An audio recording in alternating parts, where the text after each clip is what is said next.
Debate में बैठते थे और उसके बाद आप चले जाते थे वापस हैदराबाद। मैं आपको चैलेंज करता हूं कि मुझे एक तस्वीर दिखा दीजिए जब आप शाहीन बाग के आंदोलन में 5 मिनट के लिए भी आए हों। नहीं आए आप नहीं आए पटना के सब्जी बाग, मैं आया था। आप नहीं आए गया के शांति बाग, मैं आया था। आप नहीं आए अररिया के स्टेडियम में एनआरसी के खिलाफ आंदोलन करने, मैं आया था। आप नहीं आए राजस्थान के टोंक के मोती बाग में, मैं आया था। अरे आप तब भी नहीं आए जब लखनऊ में हजारों जो हमारे बहनें 3 डिग्री 4 डिग्री टेम्परेचर में रात में कंबल ओढ़ के बैठती थी, उनके ऊपर उत्तर प्रदेश की पुलिस ठंडा पानी डाल देती थी। आप आए थे लखनऊ, आपने एबीपी न्यूज के शिखर समागम प्रोग्राम में हिस्सा लिया था। मैं उम्मीद कर रहा था कि आप उस प्रोग्राम से उठेंगे और लखनऊ के घंटा घर पर उन बहनों से मिलने, उनके आंसू पोंछने जाएंगे। लेकिन आपने फ्लाइट पकड़ी और आप उड़ गए। आप 2 किलोमीटर उन बहनों से मिलने नहीं गए। अरे आप नहीं गए। सुनना सीमांचल वालों, सुनना बहादुरगंज वालों, आप नहीं गए उत्तर प्रदेश के उन 21 माओं से मिलने के लिए जिनके बेटों को पुलिस ने सीनों पे सीधे गोलियां मार के शहीद कर दिया था। आप उन बच्चों से एक मां से भी आप मिले हो तो मुझे तस्वीर दिखा दीजिए। आज के बाद मैं आपकी मुखालफत करना बंद कर दूंगा, ये चैलेंज कर रहा हूं। नहीं है आपके पास कोई तस्वीर? जबरदस्ती आकर के तौसीफ आलम को आप ललकार रहे हो कि एनआरसी आंदोलन में कहां थे, काम क्या किया है? अरे आपका बेटा है ये, आपका भाई है ये, आपका चाचा है ये, आपका दोस्त है ये। रिश्तों की ये नाजुक डोरी तोड़ी थोड़ी जाती है बहादुरगंज वालों। रिश्तों की ये नाजुक डोरी तोड़ी थोड़ी जाती है। अपनी आंखें दुखती हो तो फोड़ी थोड़ी जाती है। यार आपका भाई है, आपका बेटा है, आपका चाचा है, आपका दोस्त है। कोई बाहर से आएगा और कह देगा कि हरा दो, तो 4-4 के यार बार के दबंग विधायक को हरा दोगे? नहीं हराओगे ना? वक्त के हाकिमों बादशाहों सुनो, जुल्म की फौज के सरबराहों सुनो, कातिलों के सभी खैर खाहों सुनो, ऐ सियासत के मगरूर शाहों सुनो। मत समझना डराने से डर जाएंगे, अब के सारी हदों से गुजर जाएंगे। मत समझना। सिलीगुड़ी में खड़ा होकर के जेपी नड्डा साहब कहते हैं कि कोरोना आ गया था इसलिए सीए रोक दिया गया है, फिर आएगा। मत समझना, शामिल हो मेरे साथ। मत समझना डराने से डर जाएंगे, अब के सारी हदों से गुजर जाएंगे। मौत के नाम का खौफ देता है क्यों? मौत के नाम का खौफ देता है क्यों? मौत जिस रोज आएगी मर जाएंगे।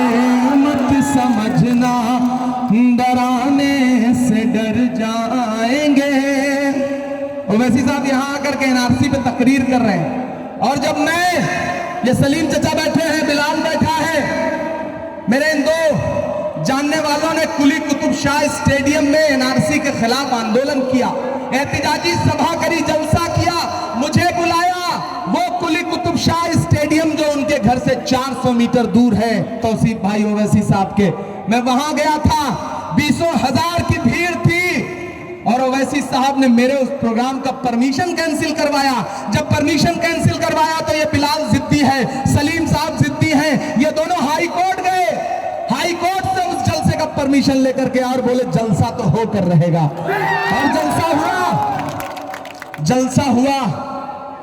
जलसे में मैंने खड़े होकर के कहा कि मैं किशनगंज से आया हूं, मैं पटना के सब्जी बाग से आया हूं, मैं दिल्ली के शाहीन बाग से आया हूं, लेकिन मुझे हैरत है कि हैदराबाद के वो रहनुमा जो पूरे हिंदुस्तान में बड़ी बड़ी तकरीरें करते हैं, सबसे कहते हैं एहतजाज करो, लेकिन उन्हीं के अपने हैदराबाद में कोई शाहीन बाग नहीं था। मैंने जब ये बात कह दी कि हैदराबाद में कोई शाहीन बाग क्यों नहीं है, तो मेरे ऊपर मुकदमा कायम करवाया। इन्होंने अपने दोस्त केसीआर की पुलिस से, तेलंगाना मुख्यमंत्री केसीआर जो इनका दोस्त है, अब एक क्रोनोलॉजी समझो भाई, जो अमित शाह समझाते हैं वो जरा मैं आपको समझा रहा हूं। यहां पे ओवैसी साहब का गठबंधन किस पार्टी से है? मायावती से। मायावती ने 4 दिन पहले 5 दिन पहले क्या कहा था सुना है? उन्होंने कहा था कि जिस दिन जरूरत पड़ी मैं भाजपा के साथ खड़ी हो जाऊंगी। ये किसने कहा था? मायावती जी ने कहा था। उपेंद्र कुशवाहा इससे पहले कहां थे? मोदी की कैबिनेट में मंत्री थे, उनको मुख्यमंत्री बनाने के लिए परेशान है। और केसीआर जिनके साथ हैदराबाद में गलवहियां किए बैठे हैं, वो केसीआर 370 पे भाजपा के साथ, वो केसीआर राष्ट्रपति के चुनाव में भाजपा के साथ, वो केसीआर उपराष्ट्रपति के चुनाव में भाजपा के साथ, वो केसीआर 3 तलाक पर भाजपा के साथ, वो केसीआर एनआरसी और सीए के बिल पर भी भाजपा के साथ। जिस पार्लियामेंट में खड़े होकर के असदुद्दीन साहब वो बिल वाला कागज फाड़ते हैं, उसी पार्लियामेंट में बैठ करके उनके दोस्त केसीआर के मेंबर ऑफ पार्लियामेंट भाजपा का सपोर्ट करते हैं। क्रोनोलॉजी समझो, समझो क्रोनोलॉजी। फेसबुक पे बड़ा गरियाते हो ना दूसरों को जब कोई ओवैसी साहब का नाम ले लेता है। नेताओं को फरिश्ता मानना बंद करो। सियासत वो भी कर रहे हैं। आए थे ना, बड़ी बड़ी इत्तेहाद इत्तेहाद इत्तेहाद की बातें कर रहे थे ना। हम मुसलमानों में इत्तेहाद चाहते हैं। क्या यह इत्तेहाद है? मरहूम तस्लीमुद्दीन साहब के सगे बेटे के खिलाफ, तस्लीमुद्दीन साहब के सगे बेटे के खिलाफ सगे बेटे को चुनाव लड़ा दिया। क्या यह इत्तेहाद है? बताओ मुझे। शहनवाज आलम का टिकट कट गया था, सरफराज आलम को टिकट मिल गया। ठीक है, टिकट घर की बात थी, टिकट इधर से कटा उधर मिला, उधर मिलता उधर कटता, लेकिन आपने सगे भाई को सगे भाई के खिलाफ खड़ा करके चुनाव लड़वा दिया। आपने जो नफरत बोई है 2 भाइयों के दिलों में, उसका जवाब कौन देगा? अरे असदुद्दीन साहब, मैदान महशर में तस्लीमुद्दीन साहब आपका गिरेबान पकड़ के पूछेंगे कि कैसा इत्तेहाद था ये, कौन सा इत्तेहाद था ये कि तुमने अपनी सियासत के लिए मेरे 2 सगे बेटों को आपस में लड़वा दिया? कौन सा इत्तेहाद था ये? सवाल पूछो, फरिश्ता मत मानो। मैं यही तो कहता हूं, मैं गलती करूं तो मुझसे भी सवाल पूछो, ये गलती करे तो तौसीफ साहब से भी सवाल पूछो, लेकिन वो जो लंबी लंबी तकरीरें कर रहे हैं उनसे भी सवाल पूछो।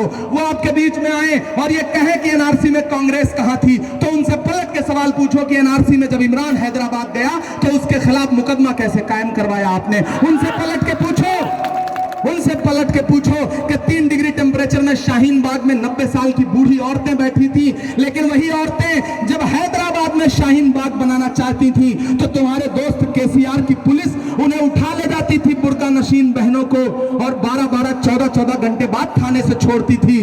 कहां रहते थे आप? एक मिलियन मार्च निकला था। मिलियन मार्च के बारे में यहां आकर के मैंने सुना बता रहे हैं कि हमने निकाला था। अरे असद साहब, वो आपने नहीं निकाला था, वो तो एक ज्वाइंट कमेटी थी, मुश्ताक मलिक और उनके साथियों ने निकाला था, उसमें सलीम साहब भी थे। और सच यह है कि उस एहतजाज को फ्लॉप करने के लिए आपने दुनिया की कोई ताकत नहीं छोड़ी, क्योंकि आप अपने अलावा किसी और को देखना नहीं चाहते। खड़ा होके यहां ये कह रहा हूं, क्या लड़ाई है मुझसे? सिर्फ नजरियाती इख्तिलाफात हैं हमारे आपके, सियासी इख्तिलाफात हैं। आप मजलिस में हैं, मैं कांग्रेस में हूं, आप अपनी सियासत कर रहे हैं, मैं अपनी सियासत कर रहा हूं। लेकिन आज अख्तरुल ईमान साहब फेसबुक पर पोस्ट करते हैं कि इमरान कांग्रेस का दलाल है। क्या ये एक सूबे के सदर की भाषा है? वो जो अपनी गुलाबी उर्दू पे बड़ा नाज करते हैं, ये उनकी जबान है? मैं दलाल हूं कांग्रेस का? अगर मैं कांग्रेस पार्टी में हूं, कांग्रेस की हिमायत कर रहा हूं और मैं कांग्रेस का दलाल हूं, तो इसका मतलब इससे पहले जब आप लालू के साथ थे तो फिर आप क्या थे, मुझे बताओ। अगर मैं कांग्रेस पार्टी में हूं, अगर तौसीफ साहब कांग्रेस पार्टी में है, कांग्रेस की हिमायत कर रहे हैं, तो मजलिस वाले बताएं कि जब उनके सूबे का सदर इसी किशनगंज से नीतीश की पार्टी का टिकट लेके आया था तो वो तब क्या था? सवाल जायज है या नहीं? सवाल पूछो, सवाल पूछो। हमको आपको कहेंगे कि नहीं, जो कांग्रेस में हो तो जुम्मन है, वो तो दरी बिछा रहा है। अरे मेरे भाई, हम दरी बिछा रहे हैं, हम जुम्मा जुम्मा 4 दिन से सियासत में आए हैं, 2 साल पहले सियासत में आए। क्यों आए? अल्लाह ने मुझे बड़ी इज्जत दी है, पूरे हिंदुस्तान की आवाम मुझे प्यार करती है। आप मेरी नज़्में सुन के रोते हैं, जब मैं नजीब की माँ के लिए नज़्म पढ़ता हूं तो मेरे आंसुओं में आप अपने आंसू शामिल कर देते हैं या नहीं? आपने मुझे बड़ी मोहब्बत दी है। लेकिन मैं क्यों आया सियासत में?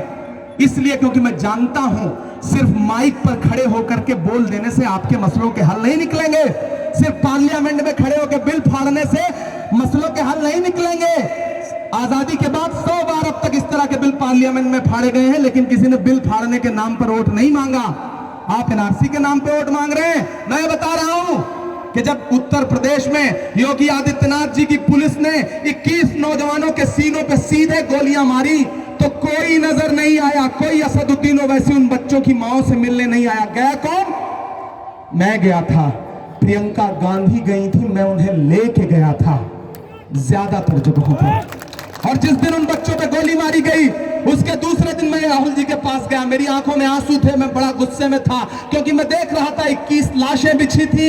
मैंने राहुल जी से कहा कि आईन का क्या किया जा रहा है, आईन कुचला जा रहा है, लोगों को कत्ल किया जा रहा है। राहुल गांधी जी ने तुरंत पार्टी के नेताओं से बात करी और जानते हो अगली सुबह 3 डिग्री टेम्परेचर में डॉक्टर मनमोहन सिंह, सोनिया गांधी, प्रियंका गांधी, राहुल गांधी और पूरी कांग्रेस पार्टी, मैं भी था, राजघाट पर गांधी जी की मजार के सामने अनशन पर बैठे थे जुल्म के खिलाफ। यहां आकर के कश्मीर पे बड़ा तकरीरें कर रहे हैं, मैंने सुना 370 पे। एक सवाल का जवाब पूछ लो कि 370 हटा, कर्फ्यू लगा, क्यों नहीं गए? एक बार कश्मीर होकर के आ जाते ना, मिलकर के लोगों से, क्यों नहीं गए? जोड़ते अपने साथ 10-15 एमपी अलग अलग पार्टियों के। असद साहब, मैं आपसे कह रहा हूं, मोहतरम है आप, मेरे बड़े भाई हैं आप मेरे, लेकिन मैं सवाल पूछ रहा हूं आपसे क्योंकि सियासत में पूछ सकता हूं, क्यों नहीं गए आप? 10-15 एमपी चुन लेते और लेकर के चले जाते कश्मीर, लेकिन आप नहीं गए। गया कौन? राहुल गांधी गया। जिस राहुल गांधी को गालियां देते हो तुम, वो गया तुम्हारे मसलों पे बात करने के लिए। झूठ मत बोलो, लगातार झूठ बोल रहे हो। अल्लाह ने चेहरे पे दाढ़ी दी है, अल्लाह ने सर पे टोपी दी है, झूठ मत बोलो मेरे भाई, सियासत करो। सियासत का मतलब झूठ बोलना नहीं होता। आप आकर के तौसीफ के मुकाबले पैसे वाले आदमी को खड़ा कर देते हो, फिर तौसीफ को भला बुरा कहते हो। तौसीफ कोई काम करे ना करे, मेरी बात सुनना, तौसीफ कोई काम करे ना करे, तौसीफ का साया ही बहादुरगंज के लिए बहुत है। तौसीफ है तो तुम्हारे दिल में एक हौसला है, तौसीफ है तो तुम्हारे दिल में एक जुनून है।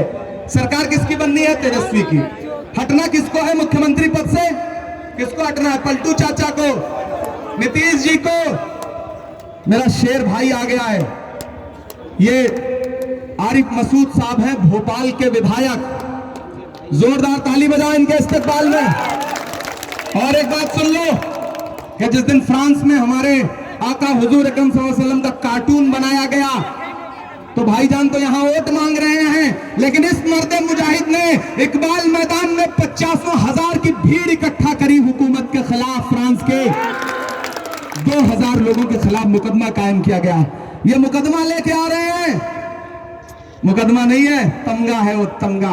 बहादुरगंज वालों, इस्तकबाल करो इस शेर का, क्योंकि मैं तो बड़े मोहब्बत से एक शेर पढ़ता हूं कि ये जो मायूसी का आलम है वो बेहतर कर दे, मेरे दामन को मेरे खून से ही तर कर दे। मेरे आका की जो तस्वीर बनाते हैं खुदा, उनके चेहरे को तो खिंजीर से बदतर कर दे। मत समझना डराने से डर जाएंगे, अब के सारी हदों से गुजर जाएंगे। मौत के नाम का खौफ देता है क्यों, बुलंद आवाज के साथ, मौत के नाम का खौफ देता है क्यों। मौत जिस रोज आएगी मर जाएंगे। कि हमने ज़मज़म दिया बेगंगा दिया, हमने ज़मज़म दिया बेगंगा दिया, तुमने भारत को तंगा ही तंगा दिया। और अगले जो दो मिसरे हैं, कोई हाथ खामोश नहीं रहेगा। तुमने भारत को दंगा ही दंगा दिया, तुमने एक रंग के ख्वाब देखे मगर। ये जो सामने कांग्रेस का झंडा है, इसमें 3 रंग हैं। कुछ लोग हैं जो हिंदुस्तान को सिर्फ केसरिया कर देना चाहते हैं, कुछ लोग हैं जो सिर्फ हरा कर देना चाहते हैं। हम चाहते हैं कि सारे रंग मिलजुल कर रहें। हिंदुस्तान इनसे बनता है। हमने ज़मज़म दिया, आबे गंगा दिया, तुमने भारत को दंगा ही दंगा दिया, तुमने एक रंग के ख्वाब देखे मगर हमने हिंदुस्तान को तिरंगा दिया। ये तिरंगा बदन पर लपेटे हुए, ये तिरंगा बदन पर लपेटे हुए, एक दिन इस जमीन में उतर जाएंगे। मौत के नाम का खौफ देता है क्यों, मौत जिस रोज आएगी मर जाएंगे। देखो, 2 बात जान लो आखिर में समझाने के। चचा आप मुस्कुरा रहे हैं, मैं समझ गया हूं कांग्रेस जीत रही है। अल्लाह आपकी इस मुस्कुराहट को कबूल करे। गजब आदमी है आप। अल्लाह ने चेहरे पे नूर दिया। और तौसीफ को आप जिस मोहब्बत से देख रहे हैं ना, मैं समझ गया तौसीफ भाई इंशाल्लाह आपको कोई हरा नहीं सकता है। कोई बारी आ जाए, कोई आ जाए, नहीं हरा सकता। देखो मैं कितनी देर से, मैंने कहा ना, मैंने हेलीकॉप्टर छोड़ दिया, मैंने गाड़ी मंगवाई, मैंने कहा मैं गाड़ी से जाऊंगा, लेकिन तौसीफ के लिए एक एक आदमी से अपील करके जाऊंगा, क्योंकि मैं जानता हूं नया पाने की चाहत में पुराना छूट जाता है। तुझे अपनाऊं तो मुझसे जमाना रूठ जाता है। मोहब्बत पढ़ने लिखने में बहुत आसान है, लेकिन मोहब्बत को निभाने में पसीना छूट जाता है। मैं निभा रहा हूं, मैं निभा रहा हूं। आज से ये इलेक्शन तौसीफ अकेले नहीं लड़ेगा। तौसीफ भाई आपके साथ इमरान प्रताप गोरी खड़ा है, आपके साथ आरिफ मसूद खड़े हैं, आपके साथ मेरा भाई मनप्रीत बादल खड़ा है। हिंदुस्तान इन तस्वीरों से बनता है, हिंदुस्तान सबसे मिल के बनता है मेरे भाई। इंशाअल्लाह मुझे मायूस मत करना, तुम विधायक बनाओ, हम मंत्री बनवा करके भेजेंगे, ये वादा है आपसे। और मैं सीधे सीधे, एक भी आदमी इधर उधर नहीं जाएगा। मैं अपने, अरे बोलो ना 2 मिनट, इनको, इनसे बात करो, इनसे मुखातिब हो। देखो तौसीफ भाई ने लॉकडाउन में, जानते हो हैदराबाद में लोग फंसे रहते थे, तो तौसीफ भाई मुझे फोन करते थे कि इमरान भाई हैदराबाद में हमारे ठाकुरगंज के लोग फंसे हैं, राजस्थान में फंसे हैं, मदद करवाइए। तब मैं कभी बिलाल को फोन करता था, कभी सलीम भाई को फोन करता था, और सैकड़ों लोगों के लिए तौसीफ भाई यहां बैठ के मदद करते थे यार। मतलब रोज नया नया, नई नई सवारियों पर चढ़ना चाहते हो। हाथी पे पतंग उड़ाते हुए एक साहब आए हैं। अरे हाथी पे कभी अबरहा भी बैठ के आया था यार, हाथी पे अबरहा भी बैठ के आया था। अपने वोट की ताकत समझो। 7 तारीख को घर से बाहर निकलो, तुम्हारे हाथ में एक बटन दबाने की जो ताकत है वोट की, उसे लेकर के बाहर निकलो। और जब बाहर निकलोगे तो तौसीफ जैसा एक मर्द तुम्हारे सामने है।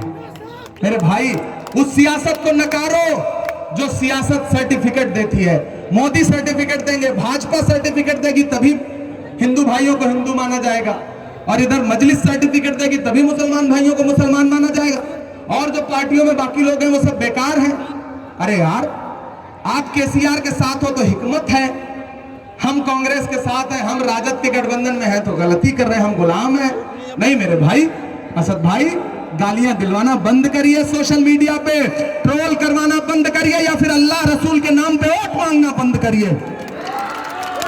मैं आरिफ मसूद साहब से गुजारिश कर रहा हूं कि आपसे 2 मिनट मुखातिब हो। 1 साल हो जाए, आप सुना दे। जी इंशाअल्लाह जरूर सुना देंगे। 1 साल।